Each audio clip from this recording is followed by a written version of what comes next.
Hello friends, स्वागत है आप सबका मेरे YouTube channel modern love story में।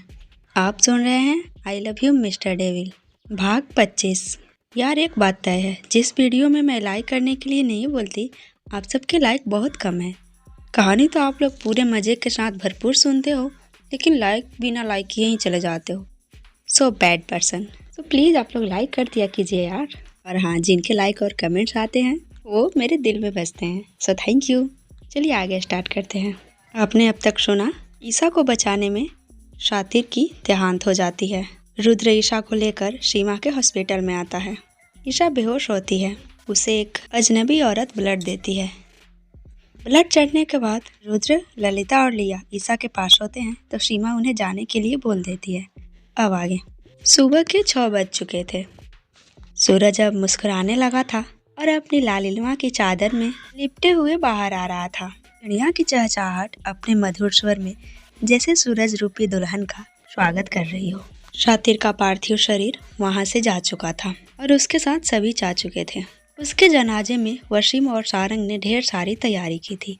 आखिर वो शहीद हुआ था और कहते हैं ना, हमारे इंडिया में एक पुलिसमैन से ज़्यादा एक बॉडीगार्ड को इज्जत मिलती है। पूरा शहर इसमें शरीक था। डीजे के साथ सड़क पर फूल और मालाएं से सजा शातिर का जनाजा किसी दुल्हन के बारात को भी पीछे छोड़ चुका था। पूरी सड़क लोगों से भर चुका था। वीर प्रिया का हाथ पकड़े रथ के ऊपर खड़ा था और पूजा उसके बगल में प्रिया के सर को अपने कंधे पर टिकाए खड़ी थी। वसीम उसके बाबा को सहारा देकर वहीं बैठा था। उसके साथ साथ आर्मी की एक फुल बटालियन की टीम अपनी रिस्पॉन्सिबिलिटी पूरी करती हुई उसके साथ साथ उसके सम्मान में चल रही थी। ठीक उसी समय प्रथा का गाड़ी हॉस्पिटल के सामने आकर रुका। वाणी अभी भी वही थी। उसे बस उस औरत के होश में आने का इंतजार था। प्रथा के साथ बुआ दादी भी आई थी। सुबह तक जसवंत जी की फैमिली के साथ साथ सांझ और अम्मा भी हॉस्पिटल में आ चुके थे। उनके साथ बाबूजी भी थे। उन्हें भी अब तक सारी बातें का पता चल चुका था। तभी वहाँ पर रोनी अपने हाथों की स्लीव को ऊपर चढ़ाते हुए आता दिखाई दिया। उसने रुद्र को ग्रीट किया और बिना कुछ बोले रुद्र की तरफ कुछ इशारा करके बालकनी की तरफ बढ़ गया। रुद्र भी उसके पीछे बालकनी में चला गया। बॉस, हमारा शक सही है। इन सब के पीछे गीत मल्होत्रा और विश्वजीत के पालतू कुत्ते का हाथ है। रुद्र कुछ नहीं बोला क्योंकि उसे इस बात का शक ही नहीं, पूरा विश्वास था। एक बात और पता चला है बॉस, गीत किसी मेंटल डिसऑर्डर से जूझ रही है। जीत की वजह से उसने ऐसा किया है। विश्वजीत ने अपना उल्लू सीधा करने के लिए गीत को उस्काया है और उसे इस्तेमाल कर रहा है। गीत को आपके आधी संपत्ति से कोई मतलब नहीं है। आप बस उसके दिमाग में बस चुके हैं, उसके जिद बन चुके हैं। इसलिए वो आपको हासिल करने के लिए शादी के लिए मान गई है। लेकिन आपने ईशा मैम से शादी करने का ऐलान करके उसके सपनों पर पानी फेर दिया। अब वो बौखला गई है। हो सकता है वो मैम पर दोबारा फिर से हमला करे। फिर वो रुद्र को देखते हुए आगे बोला, विश्वजीत भी इसी बात का फायदा उठा रहा है। वो गीत से उसकी आधी संपत्ति के बदले आपका सौदा कर रहा है और इसमें उसने बाबूजी को बहुत ही अच्छे से फंसा लिया था। इतना कहकर रोनी चुप हो गया। रुद्र उसे अपना दोनों हाथ बांधे सुन रहा था और जैसे ही कुछ बोलने को हुआ, वहाँ पर एक नर्स आ गई। उसने झुककर दोनों को ग्रीट किया और नजरें नीचे किए हुए ही बोली, बॉस, मैम को होश आ गया है। ये सुनते ही रोनी और रुद्र दोनों वहाँ से निकल गए। अब उन्होंने कोई भी बात नहीं की। ईशा को आईसीयू से जनरल में शिफ्ट कर दिया गया था। रुद्र जैसे ही वहाँ पर पहुँचा, वहाँ पर एक अच्छी खासी भीड़ जमी थी। सब लोग ईशा को घेरे खड़े थे। ईशा के एक तरफ बाबूजी और दूसरी तरफ बुआ दादी बैठी थी। ईशा की सांस तो उसके हलक में फंसी हुई थी। वहीं जहाँ बुआ दादी, लिया और ललिता के मन में ये सवाल चल रहे थे कि आखिर ये सब है कौन जो ईशा से मिलने आए हैं। वहीं ईशा की सांसें ऊपर नीचे हो रही थी, ये सोचकर कि अगर बाबूजी ने अपना मुंह खोल दिया तो बुआ दादी तो मुझे फिर से इसी हॉस्पिटल के बेड पर लाकर पटक देंगी। फिर उसने सांझ को देखते हुए कहा, अगर इस बकबक की दुकान ने उसे भाभी बोल दिया तो? बुआ दादी उससे बात करने की कोशिश कर रही थी। कैसी हो तुम बिटिया? ज़्यादा दर्द तो नहीं हो रहा है ना? लेकिन ईशा तो अपने विचारों में गुम थी। अरे तुमने तो एक को फोनो नहीं किया, अब कुछ बोलेगी भी? बाबूजी ईशा के सर पर हाथ फेरते हुए बोले, कैसी है बिटिया? ईशा ने हल्का सा अपना हाँ में सर हिलाया और अपने होठों पर जबरदस्ती के नकली मुस्कान लाई। देविका जी और जसवंत जी भी उसके पास आ गए। उन्होंने भी ईशा के गाल पर प्यार से हाथ रखा। सांझ और लसिका उन दोनों ने भी ईशा का हालचाल लिया। तभी रुद्र की कड़क आवाज वहां पर गूंजी। यहाँ पर क्या हो रहा है? इतनी भीड़ क्यों लगी है?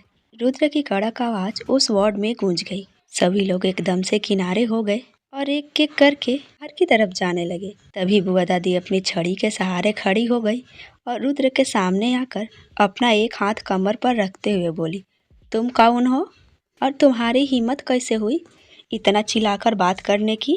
मेरी बिटिया और मैं तुमको यहाँ भीड़ वाले दिख रही हूँ? इतना सुनते ही रुद्र ने एक नज़र ललिता पर डाली, क्योंकि उसे अभी कुछ घंटे पहले ही पता चला था कि ईशा की माँ ललिता है। वो अपने सामने खड़ी उस औरत को घूर कर देखने लगा।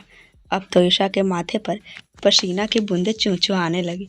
हे माता रानी, डेविल अपने ईगो में सब कुछ पकने दे, बचा लो मुझे और इस डेविल को ना बस कुछ देर के लिए गूंगा बना दो। मतलब हद होती है, खुद तो लंगड़ी बनी बेड पर पड़ी है और अब बेचारे डेविल को भी गूंगा बनाने के लिए प्रार्थना कर रही हो अभी अपने माता रानी से। बुआ दादी का पीठ ईशा की तरफ था, जिससे वो ईशा को नहीं देख पा रही थी, और रुद्र का फेस ईशा के बिल्कुल सामने था। ईशा अपने हाथ जोड़कर इशारे में ही रुद्र को चुप रहने के लिए कहने लगी। रुद्र खा जाने वाली नजरों से बुआ दादी को घूर रहा था। और क्या रहा है? दिख रहा है ये छड़ी? इसी से मैंने अच्छे अच्छों को ठीक किया है। तू किस खेत की मूली है? अब निकल यहाँ से, नहीं तो। वो अपने छड़ी को रुद्र के सीने पर रखकर पीछे की तरफ धक्का देने लगी। सांड जैसा शरीर लेकर घुस गया है हॉस्पिटल में। रोनी ने जल्दी से बुआ दादी का हाथ पकड़ा। आंटी, ये आप ठीक नहीं कर रही हैं। हैं? आंटी? आंटी किसको बोल रहा है तू? अभी ईशा कुछ बोलने ही वाली थी कि दादी ने वो छड़ी रोनी के कंधे पर जोर से मारा। ईशा और बाकी के सभी लोग अपने मुंह को अपने हाथों से दबाए हंस रहे थे। बाबूजी तो जोर जोर से ताली बजाकर हंसने लगे। हा हा हा हा, आज दोनों शेर की खैर नहीं। तभी प्रथा वहां आकर जल्दी से बुआ दादी को रोकी। बुआ दादी, ये रुद्र सिंघानिया है। अरे होगा रुद्र सिंघानिया, मैं कौनों से नहीं डरती हूँ। बुआ दादी ने अपनी कही हुई बात दोहराई। रुद्र सिंघानिया? ये सुनते ही रुद्र की आंखें लाल हो गई। बुआ दादी भी अचानक से बाबूजी को देखने लगी। जोगिंदर, ये तोहार पोता है? बाबूजी ने अपना मुंडी हाँ में हिलाया तो दादी जी एकदम से चुप हो गई। अरे अपने चेहरे पर जबरदस्ती हंसी लाते हुए बोली, तो पहले काहे नहीं बताया? अब ही छड़ी से मार मार के इसका भरता बनाई देते तो। बहुत दिन देखे हो गए ना। अरे इतना छोटा सा था, नंगी चड्डी में घूमता था, अब इतना सांड जैसा पहाड़ हो गया है। ईशा का नजर नीचे झुक गया। वहीं बाकी सब एक बार फिर से हंस पड़े। रुद्र ने जब दादी के मुंह से नंगी चढ़ी वाली बात सुनी तो उसका नाक गुस्से से लाल हो गया, लेकिन ईशा के इशारे से वो चुप था। पानी वहीं एक कोने में खड़ी थी। वो ललिता को लगातार देख रही थी। लिया को छोड़कर वहाँ कोई ऐसा नहीं था जो उसके जान पहचान का हो। अब लिया भी अपनों के साथ हो गई थी और बानी अकेले चुपचाप खड़ी थी। बस उसे उस औरत के इंतजार था जो ईशा से थोड़ी दूरी दूसरे बेड पर लेटी थी। बाबूजी ने बुआ दादी के कान में धीरे से कुछ कहा, जिससे उनके चेहरे एकदम से खिल गए और बड़ी सी मुस्कान आ गई। वो सबको वहाँ से हटाते हुए बोली, चलो चलो चलो, सब लोग बाहर चलो। फिर रोनी के कंधे पर हाथ रखकर बोली, माफ़ कर देना बेटवा, वो कहा है ना, अब बूढ़ा आदमी जवान बेटा को बेटी के साथ देखकर ना मन में हमेशा उल्टे पुल्टे ख्याल आवत है। रुद्र को छोड़कर सभी वहाँ से बाहर निकल गए। रोनी ने दरवाज़ा सटा लिया और वहीं एक तरफ दीवार से लगकर खड़ा हो गया। वही लिया बानी के पास आकर बोली, आप अंदर क्यों नहीं आई? आप भी दी से मिल लेती। बानी ने एक फीकी सी हंसी हंसते हुए कहा, अब नहीं, बस ऐसे ही। उसके बाद उन दोनों के बीच कोई बात नहीं हुई। रुद्र ईशा के पास आकर बेड पर बैठ गया और ईशा को गले से लगा लिया। ये देखकर ईशा चिढ़ गई और उसने अपना मुंह दूसरी तरफ घुमा लिया। ईशा को वो सारी घटना याद आ रही थी। अचानक से गोली चलना, सारों को उसे गाड़ी से बाहर निकालना, लेकिन उसके बाद उसका क्या हुआ उसे कुछ भी याद नहीं था। वो इन सब के लिए खुद को जिम्मेदार मान रही थी। रुद्र ने ईशा को सहारा देकर बैठाने की कोशिश किया तो ईशा ने मना कर दिया। रुद्र ने उसके चीन को पकड़कर जबरदस्ती उसका फेस अपनी तरफ किया। नाराज हो मुझसे? लेकिन ईशा ने कोई जवाब नहीं दिया। रुद्र ने उसके गालों पर आ रहे बालों को कान के पीछे लगाया और जैसे ही उसके माथे पर किस करने के लिए झुका, ईशा ने उसके मुंह पर अपना हाथ रख दिया। दूर रहिए मुझसे, ये सब कुछ ना आपकी वजह से हुआ है। आप जबरदस्ती मुझे आरती में लेकर आए और मुझे अकेला छोड़ दिया। अगर मुझे कुछ हो जाता तो। ईशा का इतना कहना था कि रुद्र ने उसके होंठ पर अपनी उंगली रख दी।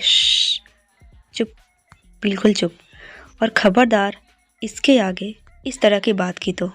वो आपके दुश्मन थे मिस्टर सिंघानिया, मेरे नहीं। आपकी वजह से उन लोगों ने मुझे टारगेट किया। न तो आप मुझसे शादी करने की जिद करते और न ही वे लोग मुझे मारने की कोशिश करते। मुझे तो लगता है कि ये सब उस चुड़ैल का करा धरा है जिससे आपकी शादी होने वाली थी। लगता क्या, मुझे तो पूरा यकीन है उसी ने मुझे टपकाने के लिए ये सब प्लान बनाया है। रुद्र अपने सामने बैठी उस लड़की को देख रहा था जिस बात को पता करने में रोनी को पूरी रात लग गई। ये अपने माइंड में इस बात को लिए बेहोश बैठी है। तभी उसके कानों में ईशा की आवाज़ पड़ी। आपको इतनी भीड़ बुलाने की क्या ज़रूरत थी?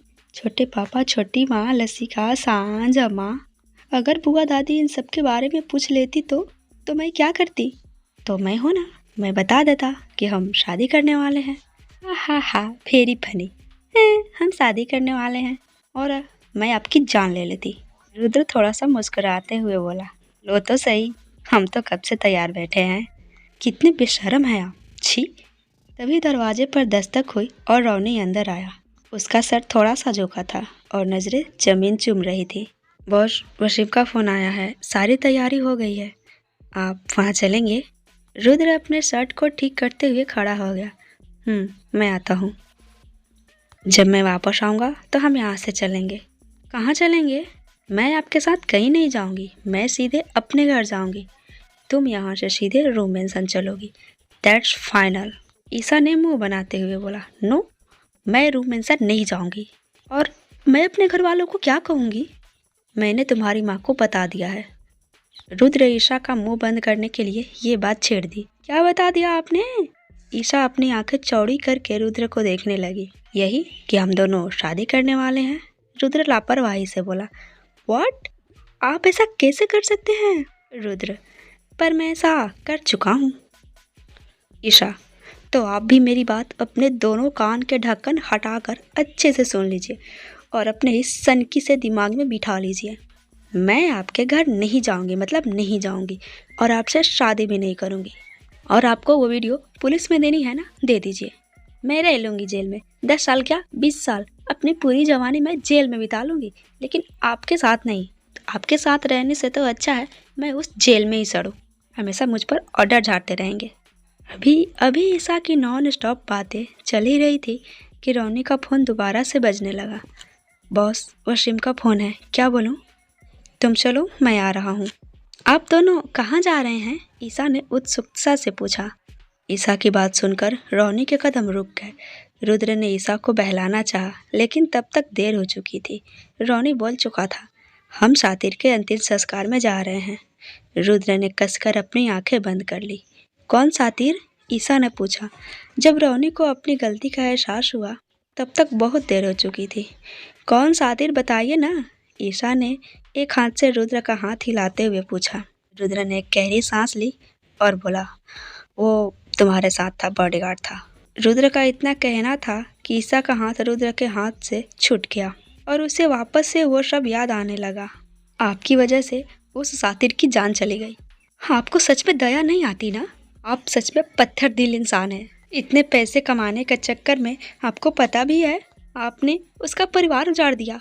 जितने पैसे और नाम कमाए हैं ना आपने, उससे कहीं ज़्यादा आपके दुश्मन हैं। और इसीलिए मुझे आपसे शादी नहीं करनी है। मुझे अपनी ज़िंदगी के साथ खेलने का कोई शौक़ नहीं है। मेरे लिए उसने अपनी जान। कहते कहते ईशा रुक गई। उसका गला रूंध गया था और उसकी आंखें नम हो गई थी। वो उन 6 आदमियों में से पहचानने की कोशिश कर रही थी कि किसका नाम शातिर हो सकता है, क्योंकि उसे सिर्फ वसीम और सारंग का नाम ही पता था। अब रुद्र को गुस्सा आने लगा। वो एक मामूली सी बॉडीगार्ड के लिए उसे इस तरह से कैसे बात कर सकती है? उसने कसकर अपनी मुठ्ठियाँ बंद कर ली और दांत पीसते हुए बोला, तुम्हारी हिम्मत कैसे हुई मुझसे ऐसे बात करने की? मैं तुम्हारी बातें सुनता हूँ, बकवास सुनता हूँ, इसका मतलब ये नहीं कि तुम किसी और के लिए मुझसे इस तरह से बात करो, और मेरे पास ना तुमसे बात करने के लिए फालतू का समय नहीं है। सो चुपचाप यहाँ एक अच्छी बच्ची की तरह बैठे रहना जब तक मैं ना आ जाऊँ, और यहाँ से सीधे रूम मेंशन चलोगी तुम। ईशा ने जिद करते हुए कहा, नहीं, मुझे आपके साथ जाना है, मुझे भी देखना है शातिर को। उसने मुझे बचाने के लिए अपनी जान दे दी। बस मैं उसे एक बार देखना चाहती हूँ। मैं उस इंसान को जानती भी नहीं जिसकी वजह से आज मैं जिंदा हूँ। कहते हुए ईशा उठने की कोशिश करने लगी, लेकिन उसे अपना पैर फील ही नहीं हो रहा था। उसके पैर में कोई हलचल ही नहीं हो रही थी। उसका पैर बिल्कुल बेजान बेड पर पड़ा था। उसके कमर से नीचे का पूरा हिस्सा ही निष्क्रिय था। ये मेरा पैर उठ क्यों नहीं रहा है? मैं कुछ भी फील नहीं कर पा रही हूँ। ईशा घबराने लगी थी। ईशा के आंख में आंसू आ गए। वो आंसू उसके पैर के लिए थे या शातिर के लिए, रुद्र समझ नहीं पा रहा था। थोड़ी देर के लिए रुद्र भी परेशान हो गया और वो चादर हटाकर ईशा के पैर को देखने लगा। उसने ईशा के पैर को हिलाया तो ईशा ने ना में सर हिलाया। रोनी, जल्दी से सीमा को बुलाओ, रुद्र ने रोनी को ऑर्डर दिया। थोड़ी ही देर में सीमा जल्दी से वहां आ गई। जब उसने ईशा को रोते हुए देखा तो पूछा, क्या हुआ है तुम्हें? तुम रो क्यों रही हो? दर्द हो रहा है? सीमा उसके हाथ को देखते हुए बोली, नहीं, मेरा पैर फील नहीं हो रहा है, मैं हिला नहीं पा रही हूँ, और कोई भी हिला रहा है तो भी मुझे महसूस नहीं हो रहा है। ओफो माय गॉड, तुमने तो मुझे डरा ही दिया था। एक तुम और एक ये तुम्हारा होने वाला पति, दोनों मिलकर ना एक दिन मेरी जान ले लोगे। एक्सक्यूज मी, ये कोई मेरे होने वाले पति नहीं है। मैं इनसे शादी नहीं करने वाली। तुम्हें किससे शादी करनी है, किससे नहीं, मुझे इस बात से कोई मतलब नहीं। फिलहाल मैं तुम्हें बता दूं कि तुम्हारा पैर 2 घंटे बाद तुम्हें फील होने लगेंगे। तुम्हारे जख्म काफ़ी बढ़ गए थे, इसलिए तुम्हें ज़्यादा दर्द हो रहा था। बेहोशी की हालत में भी तुम छटपटा रही थी। तुम्हारे जख्म को साफ करने के लिए हमें तुम्हारे पैर को सून करना पड़ा।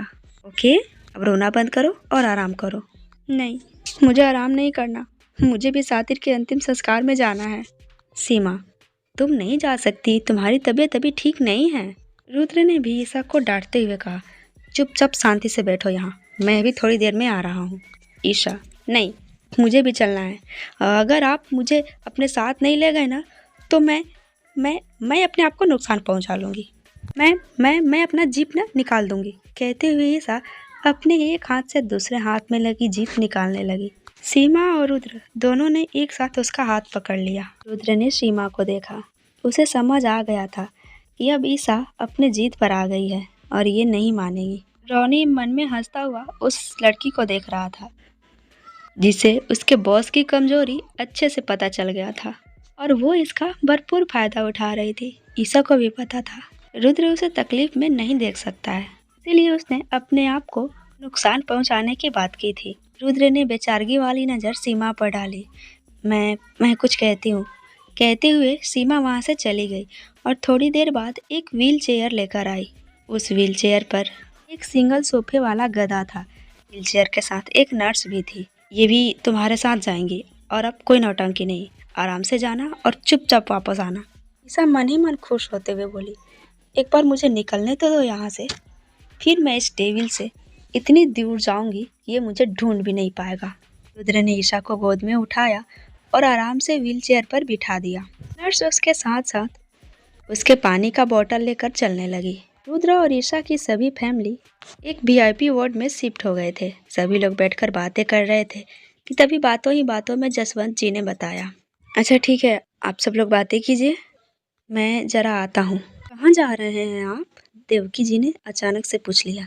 शातिर का अंतिम संस्कार हो रहा है तो तेजा ने बताया था मुझे, मैं वहीं जा रहा हूँ। शातिर का नाम सुनकर ईशा और सांस दोनों चौंक गई। वे दोनों शातिर को बहुत ही अच्छे से जानते थे। शातिर रुद्र के पर्सनल बॉडीगार्डों में से एक था। सबके मुंह हैरानी से खुल गए। बाबूजी को ये बात पता थी, लेकिन उन्होंने किसी को कुछ बताया नहीं था। सबकी नजरें बाबूजी की तरफ उठ गई। क्या शातिर नहीं रहा अब? सांझ ने हैरान होते हुए पूछा और वो सोफे से खड़ी हो गई। छोटे पापा, मुझे भी चलना है शातिर को देखने। नहीं बेटा, वहाँ लड़कियाँ नहीं जाती। नहीं, मुझे जाना है। हाँ जी, मुझे भी ले चलिए ना अपने साथ, मैं भी उसे देखना चाहती हूँ। उसी की वजह से आज हमारी ईशा हमारे साथ है। सुनते ही वहाँ खुशी का माहौल एकदम से गम में तब्दील हो गया। वहाँ पर इस वक्त रुद्रा और ईशा के शादी की बात चल रही थी। अब दोनों के शादी की बात खुलकर उन दोनों के परिवार के सामने आ गई थी और बुआ दादी ने तो इस पर अपना मोहर भी लगा दिया था। ईशा की शादी तो रुद्र से ही होगी। थोड़ी देर बात करने के बाद फैसला हुआ कि सभी लोग वहाँ जाएंगे। लिया ने वानी को भी साथ चलने के लिए कहा, लेकिन वानी वहीं खड़ी रही और उसने मना कर दिया। अब वहाँ पर बॉडीगार्डों की कोई ज़रूरत नहीं थी, इसीलिए सभी बॉडीगार्ड भी चले गए। थोड़ी देर बाद सभी शमशान में पहुँच गए। सातिर का चीता एक ऊंचे चबूतरे पर सजाया गया था। उस चबूतरे पर रंग बिरंगी रंगोली से डिजाइन बनाया गया था और सातिर के चीता को फूलों की मालाओं में बहुत ही अच्छे से सजाया गया था। उससे थोड़ी दूर पर पंडित जी अपना काम कर रहे थे और सातिर के बाबा वहीं बैठे एकटक सातिर के चीते को निहार रहे थे। प्रिया भी वीर के सीने से लगे बस अपने भाई को आखिरी बार देख रही थी। उसके आंखों में इस वक्त खालीपन था। उसे सातिर की बातें रह रहकर याद आ रही थी। इस बार सावन के अंत में मैं तुम्हें ऐसा गिफ्ट दूंगा ना राखी पर कि तुमने सोचा भी नहीं होगा। अच्छा, गिफ्ट, और वो भी आप। प्रिया हंसते हुए कह रही थी और फिर मन में कहा, आपने तो मुझे पहले सावन को ही गिफ्ट दे दिया भाई। और वो रोने लगी। थोड़ी देर बाद रुद्र की गाड़ी वहाँ पर पहुँची, लेकिन रुद्र एम्बुलेंस में आया था। पीछे वाले सीट से नीचे उतरकर रोनी की हेल्प से उसने ईशा को भी नीचे उतारा, जो कि व्हील चेयर पर थी। थोड़ी देर में बाकी सबकी गाड़ियाँ भी वहाँ आ गई। सबकी आंखें नम थी। जैसे ही प्रिया ने रुद्र को देखा, वो फुट फुट कर रोने लगी। रुद्र बिना किसी भाव के उसके पास आया और उसे वीर के गोद से उठाकर अपने सीने में लगा लिया। कुछ भी नहीं बोला, प्रिया को रोने दिया। प्रिया बहुत जोर जोर से चिल्ला कर रो रही थी। उसके करुणामय स्वर सबकी आंखों से आंसुओं की बारिश कर रही थी। और ईशा तो एकटक सातिर के चीते को ही देख रही थी। ईशा को देखकर प्रिया को समझ में आ गया था कि ये वही लड़की है जिसको बचाने में उसका भाई शहीद हो गया है। थोड़ी देर तक उसने ईशा को देखा, फिर अपना आंसू पोंछते हुए रुद्र से अलग हो गई। रुद्र से अलग होते ही पूजा ने प्रिया को संभाल लिया। पंडित जी आगे बढ़कर रुद्र के हाथों में अंगीठी थमा दी। रुद्र ने एक बार सातिर के बाबा को देखा और उनकी तरफ बढ़ने लगा तो वो जोर जोर से चिल्लाने लगे, वहीं रुक जाइए सिंघानिया साहब, वहीं रुक जाइए। मुझे अपने बेटे को नहीं जलाना मुझे अपने बेटे को, उसे बहुत दर्द होगा। प्रिया जल्दी से वीर से अलग हुई और अपने बाबा से लिपट गई। को सातिर के लिए बहुत बुरा लग रहा था। ललिता के आंखों से हर हर आंसू आ रहे थे। उसने ऊपर आसमान में देखते हुए मन ही मन सोचा, एक माँ की गोद तो बचा ली तुमने, लेकिन एक माँ की गोद उजाड़ कर, ये मुझे मंजूर नहीं था भगवान, ये मुझे मंजूर नहीं था। देविका, सांझ, लसिका सब प्रिया के पास गई। रुद्र ने प्यार से प्रिया के सर पर हाथ रखा। रुद्र धीरे धीरे चलता हुआ प्रिया के पास आया और उसने प्यार से उसके सर पर हाथ फेरते हुए कहा, वो तुम्हें अपना बेटा मानता था प्रिया, और हर एक पिता की यही इच्छा होती है, उसकी अंतिम विदाई उसके बच्चे के हाथ से हो। क्या तुम उसे ये अधिकार नहीं दोगी? प्रिया एकदम से चुप हो गई और वो खाली आंखों से रुद्र को देखने लगी। उसने देविका जी से अपना हाथ छुड़ाकर सीधा खड़ी हो गई। रुद्र के एक हाथों में आग की अंगीठी थी। उसने अपने दूसरे मजबूत बाजुओं में थोड़ा सा नीचे झुककर प्रिया को उठा लिया। प्रिया ने भी अपने दोनों हाथों को जोड़कर उसके गले में डाल दिया। रुद्र धीरे धीरे प्रिया को लेकर बड़े से चबूतरे पर चढ़ गया। प्रिया अपने खाली आंखों से रुद्र को देख रही थी। फिर वो सातिर के चीता को देखने लगी। सातिर का चेहरा इस वक्त पूरी तरह से सफेद हो चुका था। ऐसा लग रहा था मानो वो सो गया हो। उसकी दोनों पलकें बंद थी। जब उसने रुद्र को देखा तो रुद्र ने इशारों से ही अपने हाथ में पकड़े अंगीठी की तरफ इशारा किया। प्रिया उसका इशारा समझ गई और उसने रुद्र के हाथों से अंगीठी पकड़ा और चीता में आग लगा दिया। रुद्र ने अंगीठी को वहीं फेंक दिया। प्रिया अब पूरी तरह से रुद्र के गले लग चुकी थी और वो बिलख बिलख कर जोर जोर से रोने लगी। चीता में आग लगने के साथ ही वहाँ पर खड़ी आर्मी बटालियन ने फायरिंग करके उसे अंतिम विदाई दी। फिर सबने उसे सलामी दी। रुद्र प्रिया को लेकर नीचे उतर चुका था। ईशा वहीं पर खड़ी थी। उसे बहुत बुरा लग रहा था। बुआ दादी तो जैसे अपने पैरों पर खड़ी ही नहीं हो पा रही थी। वो वहीं नीचे जमीन पर बैठ गई। वो भी बहुत ज़्यादा दुखी हो गई थी। उसकी पोती को बचाने के लिए इस छोरा ने अपनी जान दे दी। शातिर की चिता धू धू कर जलने लगी और उसका धुआं आसमान चूमने लगा। प्रिया अभी भी रुद्र के गोद में ही थी। रुद्र ने उसे कसकर अपनी बाहों में भरा हुआ था। वो रुद्र के कंधे में अपना सर छुपाए रो रही थी। थोड़ी देर बाद सब कुछ शांत हो गया। सब वहाँ से चले गए। बुआ दादी ने ईसा से कहा, ईसा तुम रुद्र के साथ ना उसके घर जाओ। वो लोग तुम्हारे ऊपर से हमला करेंगे बिटिया। हम तुम्हारी रक्षा कैसे करेंगे? ईशा ने एक बार हैरानी से बुआ दादी को देखा। सिचुएशन को देखते हुए उसने कुछ नहीं कहा। उसे कुछ समझ नहीं आ रहा था कि बुआ दादी ने उसे इस टेबल के साथ जाने के लिए क्यों कहा। ईशा ने हैरानी से अपनी माँ को देखा तो उसने भी पलकें झपकाकर अपनी सहमति दे दी। ईशा उस समय बहुत ज़्यादा दुखी थी। उसे कुछ समझ नहीं आ रहा था। वो अंदर से बेचैनी महसूस कर रही थी। उसे लग रहा था कि शातिर को उसी ने मार दिया है। वो चुपचाप रोनी के साथ एम्बुलेंस पे आ गई। रुद्र अभी भी वहीं था। रोनी और वीर ईशा को लेकर वहाँ से चले गए। बाकी सब लोग भी वहाँ से चले गए। वहाँ पर अब केवल वसीम, रुद्र और उसके पिता, उनके साथ साथ रुद्र के बॉडीगार्ड थे। सिंघानिया हाउस से वहाँ पर कोई नहीं आया था। ईशा के ठीक होने की वजह से विश्वजीत बौखलाया हुआ था। सूरज चढ़ चुका था। सभी लोग रूम मेंशन पहुँच चुके थे।